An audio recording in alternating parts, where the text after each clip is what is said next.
Hello दोस्तों, मैं आशीष कुमार अपने यूट्यूब चैनल बिहार जी के ट्रिक्स में आपका स्वागत करता हूं। आज मैं घटना चक्र के बीपीएससी के पूर्वावलोकन का पार्ट 4 लेकर आया हूं, जिसमें हम लोग आज अर्थशास्त्र के विभिन्न प्रश्नों को देखेंगे। यदि आप लोगों ने अब तक हमारा चैनल बिहार जी के ट्रिक्स सब्सक्राइब नहीं किया है तो इसे सब्सक्राइब कर ले, साथ ही बेल आइकन को जरूर दबाएं। तो आइए वीडियो को स्टार्ट करते हैं। तो आज का पहला प्रश्न है, भारत की राष्ट्रीय आय का मुख्य स्रोत है क्या? तो इसका उत्तर है बी, कृषि। वर्ष 1993-94 में राष्ट्रीय आय में कृषि की भागीदारी 28.24%, उद्योग की 26.73%, खनन की 3.26%, विनिर्माण की 14.59% तथा सेवाओं की भागीदारी 44.76% थी। इस तरह भारत की राष्ट्रीय आय का मुख्य स्रोत दिए गए विकल्पों के अनुसार कृषि है। वर्तमान में भारत की सकल मूल्य वृद्धि का सबसे बड़ा स्रोत तृतीय क्षेत्र अर्थात सेवा क्षेत्र है। आर्थिक समीक्षा 2019-20 के अनुसार वर्ष 2018-19 में जीबीए में योगदान की दृष्टि से विभिन्न क्षेत्रों का क्रम इस प्रकार है। पहला है सेवा क्षेत्र, जिसमें 54.3% की भागीदारी है। वहीं दूसरा है विनिर्माण क्षेत्र या औद्योगिक क्षेत्र या द्वितीयक क्षेत्र, जिसमें 29.6% की भागीदारी है। और तीसरा है कृषि क्षेत्र या प्राथमिक क्षेत्र, जिसमें 16.1% की भागीदारी है। जबकि 2019-20 की प्रथम छमाही में योगदान क्रमशः सेवा क्षेत्र में 57.8%, विनिर्माण क्षेत्र अर्थात द्वितीयक क्षेत्र में 28.3% और कृषि क्षेत्र या प्राथमिक क्षेत्र में 13.9% अनुमानित है। अब आइए चलते अगले प्रश्न पर। तो अगला प्रश्न है, भारत की उन्नति संतोषजनक रही है? तो इसका उत्तर है ए, कुल राष्ट्रीय उत्पाद में बढ़ोतरी के संबंध में। दिए गए विकल्पों में से किसी भी विकल्प के संबंध में उन्नति संतोषजनक नहीं रही है, किंतु विकल्प ए अन्य सभी विकल्पों की अपेक्षा नज़दीक सही विकल्प है। प्रथम पंचवर्षीय योजना को छोड़कर 1974 तक अर्थात चौथी योजना तक सभी योजनाओं में राष्ट्रीय आय की वास्तविक वृद्धि निर्धारित लक्ष्य की अपेक्षा कम रही है। 1980 में वर्तमान तक की अवधि में राष्ट्रीय आय की वृद्धि दर संतोषजनक मानी जा सकती है। भारत की विभिन्न 12 पंचवर्षीय योजनाओं में अब तक सर्वाधिक वृद्धि दर 10वीं पंचवर्षीय योजना में प्राप्त की गई है, जिसमें राष्ट्रीय आय की औसत वार्षिक वृद्धि दर 7.6% है। अब आइए चलते हैं अगले प्रश्न पर। तो अगला प्रश्न है, भारत में राष्ट्रीय आय की गणना में एक समस्या है। कौन सी समस्या है? तो इसका उत्तर है डी, असंगठित क्षेत्र। अब आइए चलते हैं इसके विस्तार को जानते हैं। राष्ट्रीय आय की गणना में असंगठित क्षेत्र एक बाधा है, क्योंकि असंगठित क्षेत्र द्वारा उत्पादन एवं आय के आंकड़े किसी भी संस्थान को प्रदान नहीं किए जाते या कई बार उसका मौद्रिक मूल्य में मापन ही नहीं किया जाता। इससे राष्ट्रीय आय की गणना में आंकड़ों की कमी के कारण असंगठित क्षेत्र के योगदान का आकलन करने में कठिनाई आती है। अब आइए चलते अगले प्रश्न पर। तो अगला प्रश्न है, भारत में राष्ट्रीय आय समंकों का आकलन किसके द्वारा किया जाता है? तो इसका उत्तर है डी, केंद्रीय सांख्यिकीय संगठन। भारत में राष्ट्रीय आय समंकों का आकलन केंद्रीय सांख्यिकीय संगठन अर्थात सीएसओ द्वारा किया जाता है। सीएसओ प्रतिवर्ष राष्ट्रीय लेखा सांख्यिकी नाम से राष्ट्रीय आय के आंकड़े प्रकाशित करता है। राष्ट्रीय आय व संवर्ध समाहार राष्ट्रीय आय के 3 आयामों पर प्रकाश डालते हैं। पहला है देशीय उत्पाद, दूसरा कारक आय के रूप में उसका वितरण तथा तीसरा है अंतिम उपभोग व पूंजी निर्माण के रूप में इसका उपयोग। वर्तमान में राष्ट्रीय आय का आधार वर्ष 2011 से 12 है। अब आइए चलते हैं अगले प्रश्न पर। तो अगला प्रश्न है, भारत को एक अल्प विकसित देश कहा जाता है तो इसका सही उत्तर है डी अर्थात 2, 3, 4। तो आइए देखते हैं। 2 में है तीव्र गति से जनसंख्या में वृद्धि के कारण, 3 में है कृषि पर अधिक निर्भरता के कारण और 4 में है औद्योगिक उन्नति की मंद गति के कारण। भारत की जनसंख्या में तीव्र वृद्धि दर के कारण निरपेक्ष जनसंख्या में तेजी से वृद्धि हो रही है। फलतः जनसंख्या का पूर्व जीवन स्तर बनाए रखने के लिए देश पर आर्थिक भार पड़ रहा है। प्रश्नकाल में जहां विकसित देशों में कृषि में लगी कार्यशील जनसंख्या 10% से कम है, वहीं न्यूजीलैंड को छोड़कर जो कि एक अपवाद है, वहीं भारत में कृषि में लगभग 49% कार्यशील जनसंख्या कृषि में संलग्न थी। पुनः विकसित देशों के सफल घरेलू उत्पाद अर्थात जीडीपी में कृषि का योगदान 1 से 3% के बीच था। वहीं न्यूजीलैंड को छोड़कर। वहीं भारत में कृषि का सकल घरेलू उत्पाद में योगदान लगभग 16% वर्ष 2018-19 में है। औद्योगिक उन्नति की मंद गति के फलस्वरूप औद्योगिक पिछड़ेपन के कारण भारत में मात्र 23% कार्यकारी जनसंख्या उद्योगों में नियोजित थी और सकल घरेलू उत्पाद में इस क्षेत्र का योगदान लगभग 29% वर्ष 2018-19 में 29.6% है, जबकि विकसित देशों में औद्योगिक क्षेत्र का सकल घरेलू उत्पाद में योगदान 26 से 40% तक था। अब आइए चलते अगले प्रश्न पर। तो अगला प्रश्न है, भारत में आर्थिक विकास अवरुद्ध रहा है मुख्यतः। तो इसका उत्तर है डी उपरोक्त सभी, अर्थात ए अकुशल कृषि व्यवस्था के कारण, बी अनियमित औद्योगिकरण के कारण और सी पाश्चात्य सामाजिक अभिवृद्धि के कारण। भारत में आर्थिक विकास अवरुद्ध होने के कारणों में अकुशल कृषि व्यवस्था, अनियमित औद्योगिकरण के साथ साथ पाश्चात्य सामाजिक अभिवृद्धि भी एक कारण रहा है। पाश्चात्य सामाजिक अभिवृद्धि के कारण प्रदर्शन प्रभाव की भारतीय समाज में प्रबलता रही है, जिससे बचत और निवेश को विपरीत रूप से प्रभावित किया गया। अब आइए चलते अगले प्रश्न पर। तो अगला प्रश्न है, हिंदू वृद्धि दर किससे संबंधित है? तो इसका उत्तर है बी जीडीपी से। प्रोफेसर राजकृष्ण ने वर्ष 1981 में अमेरिकन एसोसिएशन में बोलते हुए हिंदू वृद्धि दर का सर्वप्रथम प्रयोग किया था। उसके अनुसार हिंदू परंपरा जो विकास के अनुकूल नहीं है अथवा जिसमें विकास को प्रश्रय नहीं दिया जाता है के कारण ही अर्थव्यवस्था में राष्ट्रीय आय की वृद्धि दर 3.5% के आसपास बनी हुई है। अतः स्पष्ट है कि प्रोफेसर राजकृष्ण द्वारा प्रयुक्त हिंदू वृद्धि दर जीडीपी से संबंधित है। अब आइए चलते अगले प्रश्न पर। तो अगला प्रश्न है, भारत में सीमांत कृषि भूमि जोत का आकार है? तो इसका उत्तर है डी, अर्थात 1 हेक्टेयर से कम। अब आइए चलते अगले प्रश्न पर। सबसे पहले हम लोग इसके विस्तार को देखते हैं। कृषि गणना 2015-16 के अनुसार परिचालन क्षेत्रों की संख्या एवं क्षेत्र का आकार समूह भिन्न है। अब आइए, एक तरफ दिया हुआ है आकार समूह, वहीं दूसरी तरफ आकार दिया हुआ है। तो आइए एक एक करके देखते हैं। तो पहला है सीमांत कृषि भूमि जोत का आकार कितना है? तो 1 हेक्टेयर से कम। वहीं छोटी जोत का आकार 1 से 2 हेक्टेयर है।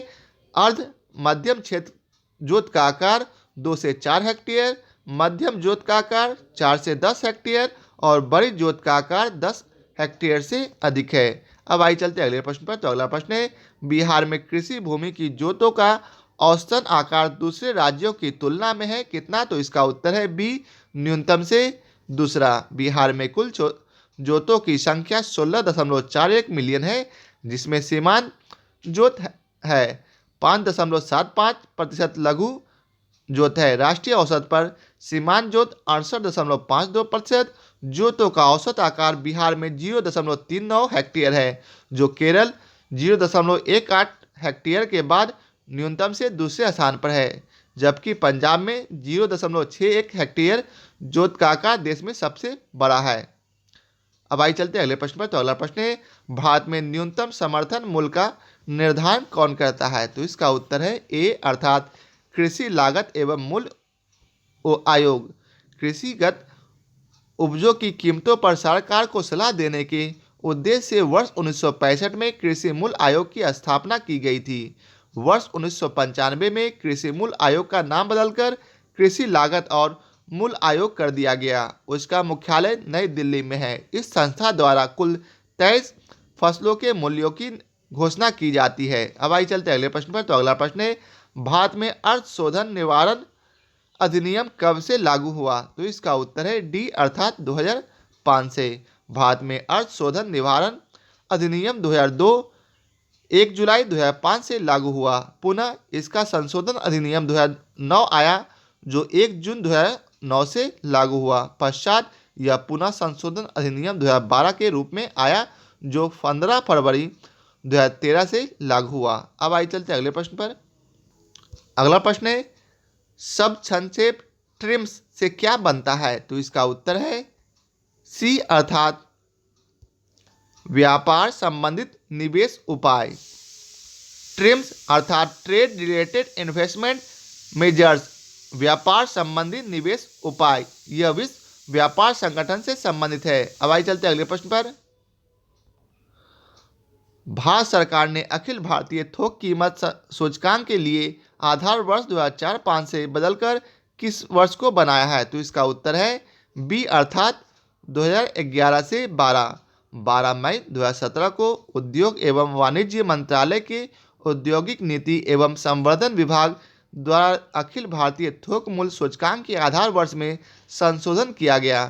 थोक मूल्य सूचकांक के माप के लिए आधार वर्ष 2004 से 5 को बदलकर 2011-12 कर दिया गया। अभी तक कुल संशोधन वर्ष 1952 से 53, 1961 से 62, 1970 से 71, 1981 से 82, 1993 से 94, 2004 से 5 किए जा चुके हैं। आधार वर्ष 2011 से 12 7वां संशोधन है। अब आइए चलते अगले प्रश्न पर। तो अगला प्रश्न है, भारत के किस राज्य की वर्तमान मूल्यों पर नवीनतम प्रति व्यक्ति आय न्यूनतम है? तो इसका उत्तर है ए बिहार।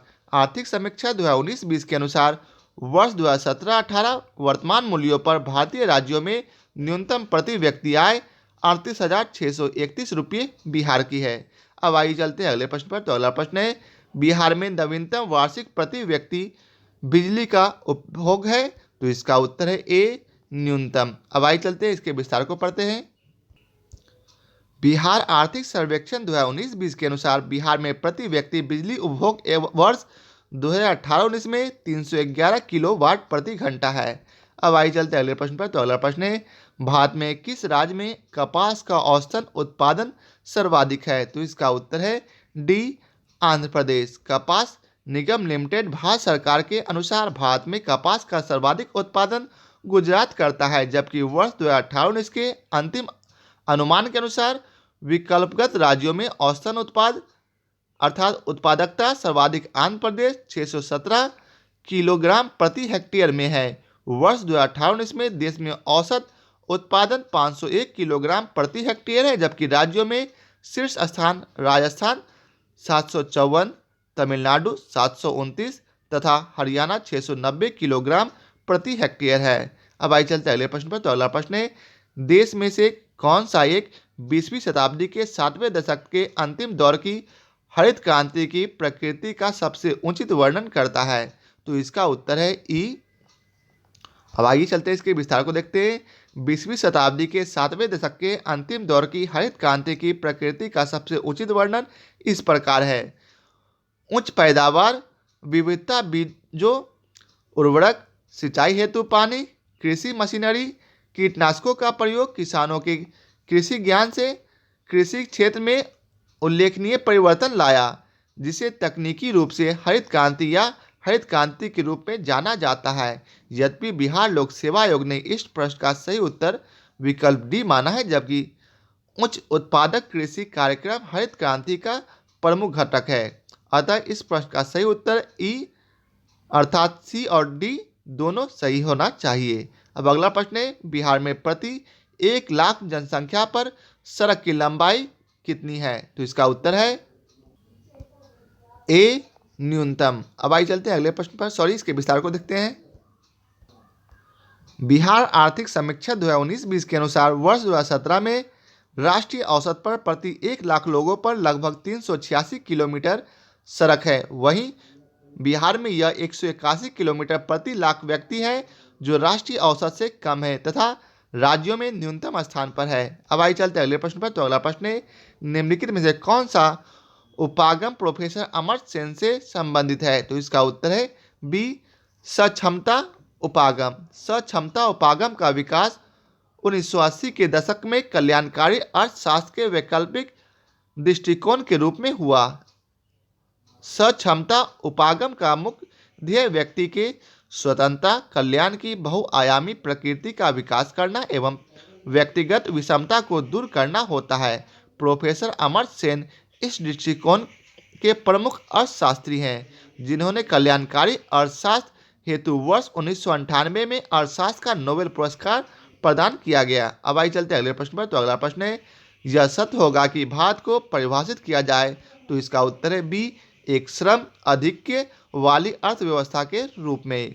भारत में जनसंख्या की अधिकता के कारण ही इसे एक श्रम आधिक्य वाली अर्थव्यवस्था के रूप में परिभाषित किया जाता है। अब आइए चलते अगले प्रश्न पर। तो अगला प्रश्न है, भारत के सकल घरेलू उत्पाद में कृषि एवं उससे संबंधित प्रक्षेत्र का अंश है। तो इसका उत्तर है डी 15%।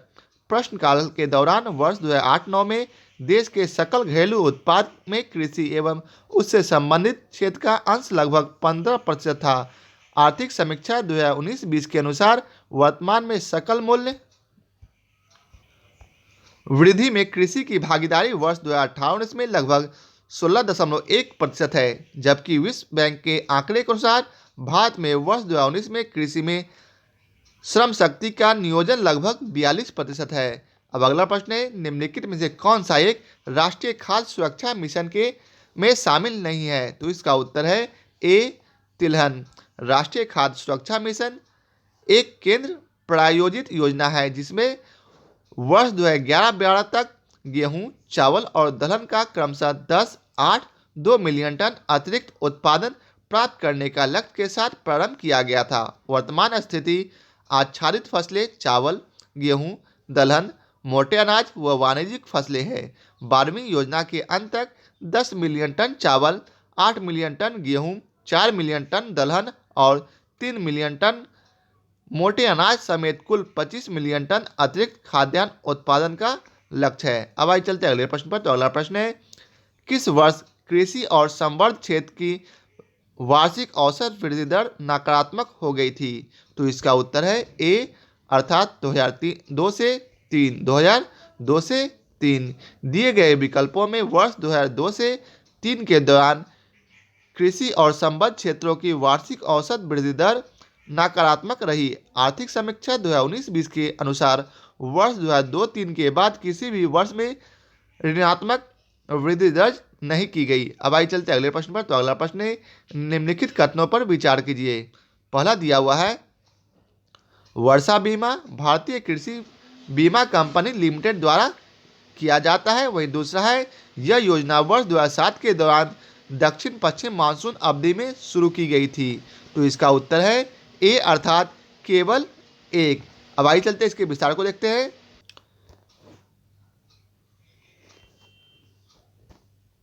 तो इसका सही उत्तर है ए अर्थात 1, 2, 4, 3 ये क्रम है। आइए इसके विस्तार को देखते हैं।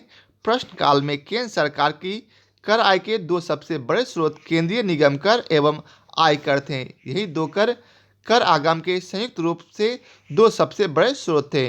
बजट अनुमान 2020-21 के अनुसार केंद्र सरकार के कर आय के शीर्ष 3 स्रोत निम्न है। वस्तु एवं सेवा कर 18%, निगम कर 18% तथा आयकर 17%। अब आइए चलते अगले प्रश्न पर। तो अगला प्रश्न है, ब्याज भुगतान एक आइटम है। तो इसका उत्तर है ए राजस्व व्यय का।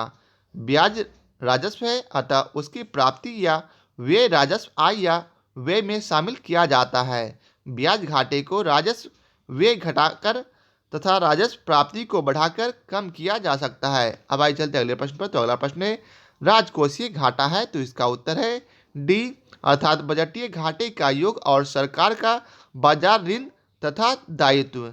प्राथमिक घाटे को प्राप्त करने हेतु राजकोषीय घाटे में से ब्याज अदायगी को घटा दिया जाता है। अतः प्राथमिक घाटा बराबर राजकोषीय घाटा माइनस ब्याज अदायगी। वहीं बजटीय घाटा क्या है? तो कुल प्राप्ति माइनस कुल व्यय। और राजस्व घाटा राजस्व प्राप्ति माइनस राजस्व व्यय।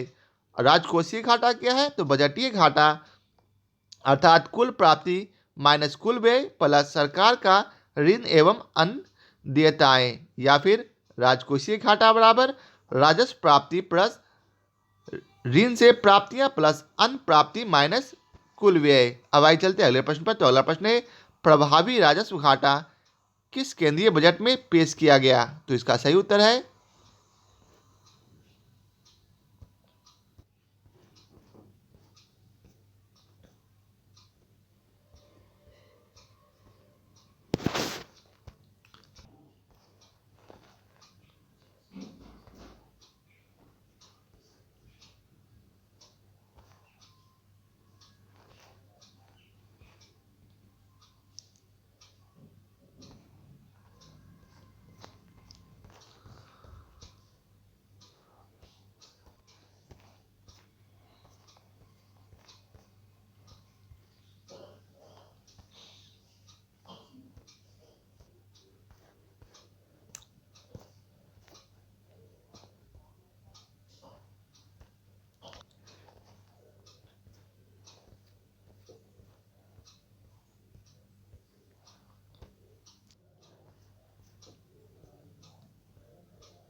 इज्जत खत्म नहीं होता है।